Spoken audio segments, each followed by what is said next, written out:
Bonsoir. Y a-t-il une vie après la mort? Cette question, on se l'est tous posée à un moment ou à un autre de notre vie. Si vous êtes croyant, quelle que soit votre religion, vous avez la réponse et normalement la certitude qu'il y a quelque chose après la mort. Si vous n'êtes pas croyant, c'est déjà plus compliqué. Mais ce soir, vous allez faire la connaissance d'hommes et de femmes qui ont vécu des expériences hors du commun. Ils pensent en effet avoir été en contact avec ce que l'on peut appeler l'au-delà. Cela prend des formes extrêmement variées. C'est en tous les cas très surprenant, voire même assez déstabilisant. Et sur ce plateau, il y aura bien sûr des scientifiques qui vont tenter de nous ramener les pieds sur terre. Certaines choses trouvent des explications rationnelles, d'autres, vous allez le voir, restent encore mystérieuses. Mais avant de commencer, voici le sommaire de ce deuxième numéro de Normal Paranormal. Communiquer avec les morts grâce à un simple magnétophone ou une télévision. Certains y croient et prétendent même capter des messages de l'au-delà. Des sons troublants et des images étonnantes. Nous allons maintenant aborder un thème particulièrement spectaculaire, la transcommunication instrumentale. En clair, des messages que laisseraient des morts sur des magnétophones, des téléviseurs. Pour ceux qui croient aux phénomènes paranormaux, c'est la manifestation la plus concrète, la plus précise de l'existence de l'au-delà. Bien évidemment, les scientifiques ne sont pas du même avis, même si vous allez voir, certains témoignages sont particulièrement troublants. Nous sommes en Belgique, à quelques kilomètres de la frontière française. La voix que vous allez entendre provient d'un enregistrement exceptionnel. Le message aurait été laissé par un mort. On appelle ça la transcommunication instrumentale.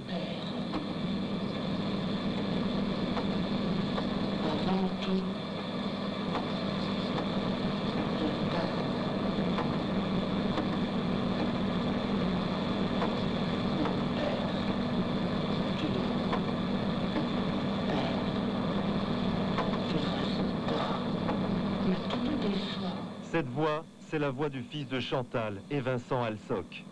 L'enregistrement date de 1995. Seulement voilà, leur fils Floris, que l'on voit ici en photo, est décédé en 1983. Il n'avait que 16 mois. Dans ce message, Floris demande à son père d'oublier le drame de sa mort pour s'occuper de sa femme et de ses autres enfants. D'après la voix, l'enfant aurait donc grandi dans l'au-delà. Il aurait aujourd'hui environ 12 ans. Pour ses parents, cela ne fait aucun doute. Vous êtes formel, la voix qu'on vient d'entendre, c'est celle de votre fils, il n'y a aucun doute. Absolument. Bien sûr. Cet enregistrement, Chantal et Vincent disent l'avoir obtenu grâce à un simple magnétophone comme celui-ci. La voix de leur fils serait venue s'y déposer comme par miracle. J'ai pris un magnétophone usagé avec une cassette usagée. J'ai introduit la cassette dans le magnétophone en appuyant sur REC et play pour enregistrement.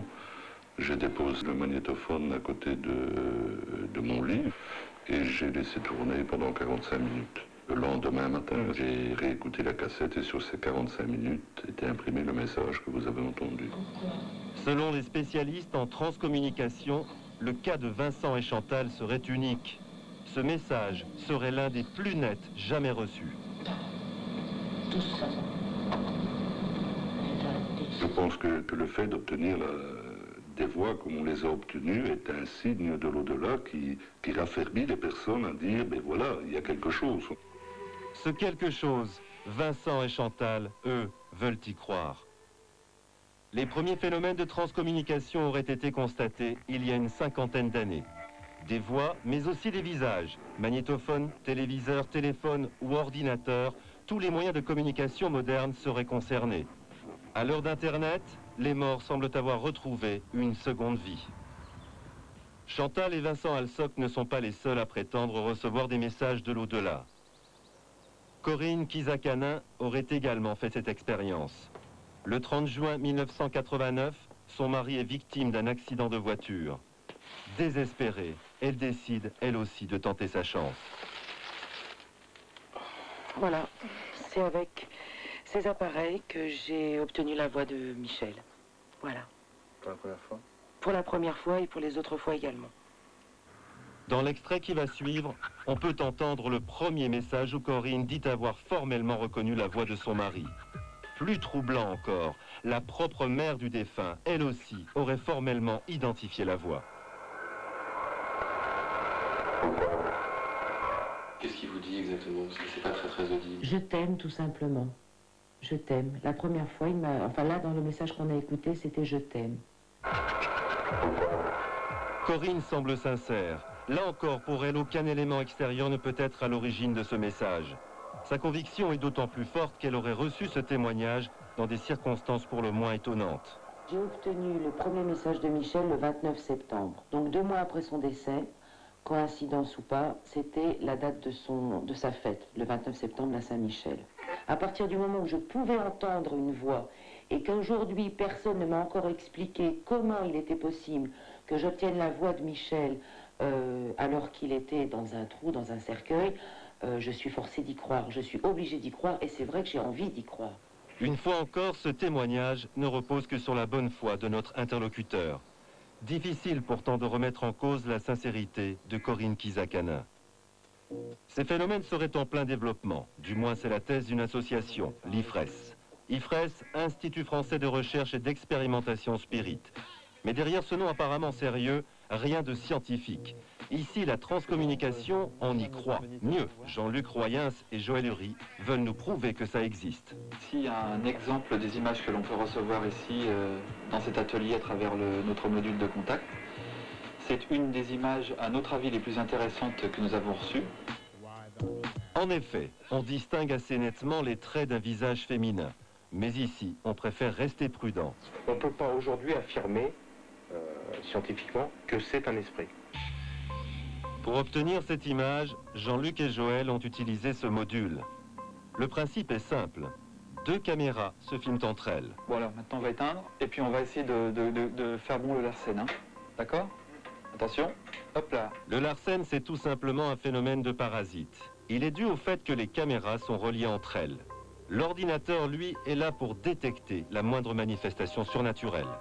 On est dans comment je pourrais dire, dans une optique de recherche.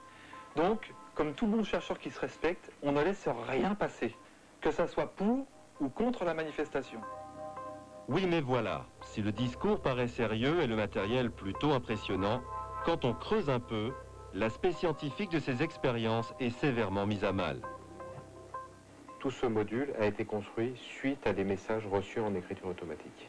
Autrement dit, ce sont des esprits qui ont expliqué à Joël et Jean-Luc comment construire leur incroyable machine. De quoi rester perplexe. Oui, mais alors comment expliquer les apparitions de visages? Pour comprendre ce phénomène, nous avons renouvelé la même expérience avec un spécialiste vidéo de Paris Télécom, la plus grande école de télécommunications d'Europe. Alors on va faire des essais, je vais commencer par un zoom. Voilà le genre d'effet qu'on peut obtenir. Là. Donc à votre avis, il est possible, image par image, de discerner des visages, des formes?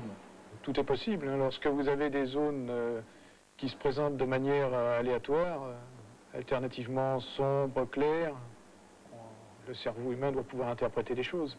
On peut obtenir le même résultat en regardant des nuages. Après seulement quelques minutes de recherche, nous sommes parvenus à discerner ce premier visage. Plus impressionnant encore, en cherchant bien, nous avons obtenu cette forme qui se passe de tout commentaire. C'est un phénomène technique, étant donné qu'on a une boucle, c'est dû à l'instabilité de la boucle. Pour moi, il n'y a pas de mystère. C'est un phénomène qui s'explique effectivement techniquement. Nous avons voulu également faire analyser la voix de Floris, le fils de Chantal et Vincent Alsoc. Des chercheurs leur auraient certifié qu'en raison de la fréquence de la voix, il ne pouvait s'agir que d'un phénomène paranormal. Or, pour Louis-Jean Boé, chercheur au CNRS, cette affirmation est impossible. Il n'existe à l'heure actuelle aucun moyen technique pour déterminer l'origine d'une voix. Alors, pour identifier l'individu, il existe des techniques qui ont été éprouvées sur le plan statistique et qui sont excessivement fiables. La première technique, la plus fiable, ce sont les empreintes génétiques. La deuxième façon d'identifier l'individu, ce sont les empreintes digitales. Pour la voix, il ne s'agit non pas ni d'une partie du corps, ni d'une image d'une partie du corps, mais simplement des mouvements de l'air qui ont été provoqués par des mouvements articulatoires de la langue, du larynx, des lèvres. Et donc, on ne recueille même pas cette image du partie du corps. C'est pour cela que les techniques qui avancent la possibilité de reconnaître quelqu'un à partir de sa voix ne sont pas fiables actuellement. Nous avons quand même demandé à Louis-Jean Boé d'écouter l'enregistrement de Monsieur et Madame Alsoc.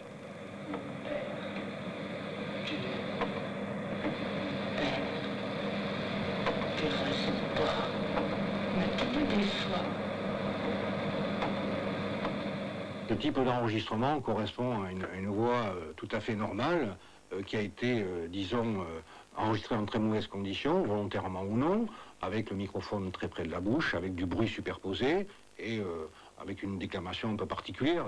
Cette voix n'a rien de particulier. On peut obtenir ce type d'effet très facilement. On peut obtenir même des effets beaucoup plus complexes qui pourraient changer complètement le timbre de la voix. Pourtant, certains continuent d'affirmer que des preuves scientifiques existent. Nous avons rencontré l'un d'entre eux. Il s'appelle François Brune. Ce n'est pas n'importe qui. On le surnomme le pape de la transcommunication. Pape, ce n'est pas un hasard. François Brune est un ecclésiastique. Il a même écrit un livre, Les morts nous parlent, un best-seller vendu à plus de 140 000 exemplaires rien qu'en France. Dès les premières pages, il donne le ton. Mon ouvrage qui conclut à l'éternité de la vie spirituelle trouve ainsi ses positions en partie confirmées par les recherches les plus avancées dans le domaine de la science contemporaine. Dans l'immense majorité des cas, il n'y a pour moi aucune autre hypothèse possible que d'admettre que l'on communique vraiment avec les morts, que l'on a le dialogue, même dans un certain nombre de cas, directement, question-réponse. C'est assez extraordinaire, c'est merveilleux. Merveilleux peut-être, mais quand on interroge le père Brune sur la validité scientifique de ses expériences, le ton devient plus hésitant. Par exemple, avec quel laboratoire vous travaillez en France? Alors, en France, non, je connais que M. Ferrandi pour le moment, avec le groupe Infinitude. Après enquête, il s'avère qu'Infinitude n'est autre qu'une association de transcommunication sans réel fondement scientifique. Restent alors des témoignages bouleversants, des phénomènes troublants propices au travail de l'imagination.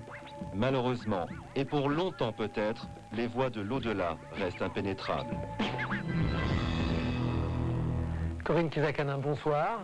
Alors, on le voit, votre témoignage est très troublant, mais sincèrement, la première fois que vous avez enregistré, mis en route votre magnétophone, est-ce que vous pensiez sincèrement obtenir quelque chose? Non, non, c'était sûr que non. J'ai essayé parce que j'avais envie d'y croire. C'est ça, c'est qu'en fait, vous attendiez vraiment un résultat, j'imagine. Bien sûr, on attend quelque chose. On vous annonce que votre mari est mort, on vous annonce que vous n'avez plus rien. Vous avez besoin de vous raccrocher. Tout du moment, j'en ai eu besoin. Et quand vous avez entendu le message, instantanément, vous y avez cru? Non. Non, non, non, pas du tout.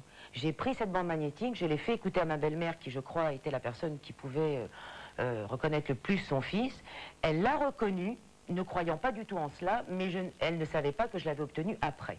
Pour vous, c'est certain, maintenant vous êtes sûr, ce message est un message de votre mari? Oui, j'en suis persuadée. Didier Van Colwaert, bonsoir. Alors, on vous présente plus, hein, vous êtes un écrivain à succès, vous êtes également un scénariste pour le cinéma, pour la télévision. Mais ce qui nous intéresse, et c'est pour ça que vous êtes là ce soir, c'est que vous avez également vous êtes intéressé à ce phénomène. Est-ce que vous étiez plutôt rationnel ou est-ce que vous aviez plutôt tendance à y croire? Je suis intéressé par ce qui arrive aux gens. Et quand des gens aussi simples, aussi les pieds sur terre que notamment les Vincent et Chantal Alexoc ou Madame, il leur arrive cette chose-là qui pourrait faire basculer leur vie, mais ce qui est formidable, c'est que ça ne la fait pas basculer. Et qu'il y a un moment où, évidemment, on est sous le choc, on n'y croit pas, puis ça devient naturel. Et après, au bout d'un moment, on fait autre chose. Docteur Abgral, quand on voit ce reportage, quand on voit le témoignage incontestablement troublant de Corinne Kizakanin, vous, scientifique, ça vous inspire quoi? Il y a un exorcisme de la mort, donc il y a une peur à exorciser, et on fixe cet exorcisme sur un support. Bon, le support aujourd'hui, il suit l'histoire des sciences. Il y a 100 ans en arrière, on aurait fixé ça sur un dolmen, un menhir, je ne sais pas quoi, qui correspondait à l'esprit archéologique de l'époque. Aujourd'hui, on va fixer ça sur les nouvelles technologies, c'est-à-dire sur une caméra de télévision, sur un magnétophone, un magnétoscope. Alors ensuite, c'est la projection et c'est l'interprétation. Vous connaissez tous le test de Rorschach, on fait des taches d'encre, et dedans, on y voit ce qu'on veut. Ou les nuages dans le ciel. Les nuages dans le ciel, on y voit aussi bien un papillon, qu'un masque mortuaire, qu'un dragon, etc., etc., sur la même image. Moi, il n'y a rien qui me convainc là-dedans.